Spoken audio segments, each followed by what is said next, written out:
Hello दोस्तों, नए voice में आप सभी का स्वागत है।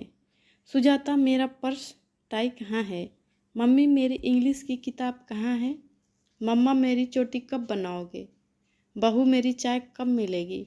सुजाता बहू, अभी तक मंदिर साफ नहीं हुआ। मेरी कहानी की नायिका के घर में सुबह ऐसे ही सवालों के साथ होती है।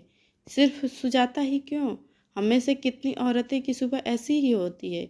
सवाल अनेक, सवाल करने वाले अनेक, जवाब बस एक। ज़्यादातर औरतों की तरह सुजाता भी लट्टू सी घूमती, सबके काम करती रहती थी।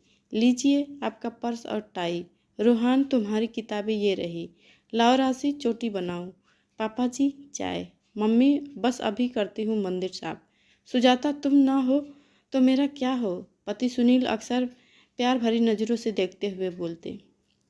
मम्मा, you are the best mother. बच्चे अक्सर सुजाता के गले लगकर कहते। बहू, चाय ना दो तो मेरी तो सुबह ही ना हो। ससुर सुजाता के सिर पर हाथ फेरकर आशीर्वाद देते हुए कहते।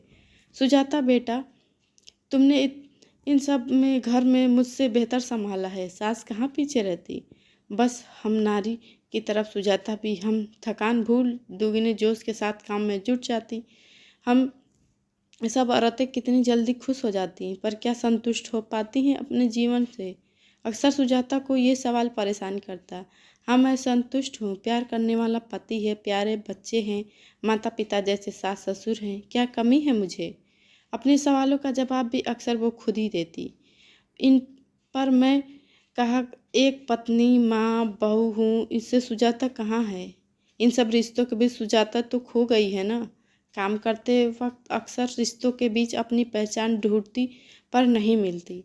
अरे, ये सब रिश्ते मेरे ही तो हैं, मेरी पहचान यही रिश्ते तो हैं। वो खुद को बहलाने का प्रयास करती। ये रिश्ते तुम्हारी जिंदगी का हिस्सा है, पर तुम तो, तुम्हें क्या पसंद है, तुम्हें क्या नहीं पसंद, ये सब कहाँ आता है? इनमें सब तो दूसरे की पसंद का करती हो तुम। फिर से सुजाता अन्य रिश्तों पर हावी होने लगती और सुजाता सिर को झटक कर काम में लग जाती। मम्मा, आपको क्या पसंद है? बेटी के बालों में तेल लगाती सुजाता से बेटी ने प्रश्न किया। मुझे वही पसंद है जो तुम सबको पसंद है, वो मुस्कुरा कर बोली। यह क्या बात हुई मम्मा, सबकी पसंद आपकी पसंद होती है, आपको भी कुछ तो पसंद होगा, बेटी बोली। बेटा, एक औरत, एक माँ, एक पत्नी, एक बहू की क्या पसंद? वो सब घर वालों की पसंद को अपना लेती है। वो हंसकर बोली। मतलब मुझे भी बड़े होकर अपनी पसंद को मानना पड़ेगा? फिर तो मुझे बड़ा होना ही नहीं मम्मा। बेटी ये सुन मायूस हो पड़ी। एक झटका सा लगा सुजाता को। क्या सिखा रही हूँ मैं बेटी को? नहीं नहीं, मैं ये शिक्षा नहीं दूंगी। बेटा, मुझे पहाड़ी इलाकों में घूमना बहुत पसंद है, पर तेरे पापा को नहीं पसंद, तो कभी नहीं जा पाई मैं। अब मन करता है एक मौका मिले तो अकेले निकल पड़ूं उन पहाड़ों पर और खूब मस्ती करूं। सुजाता हंसकर बोली। अकेली क्यों मम्मा, सबके साथ क्यों नहीं? बेटी आंखें मटका कर बोली।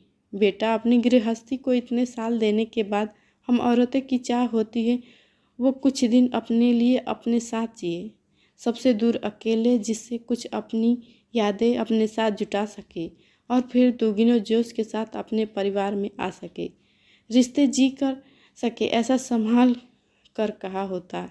सुजाता कहीं खोई हुई बोली।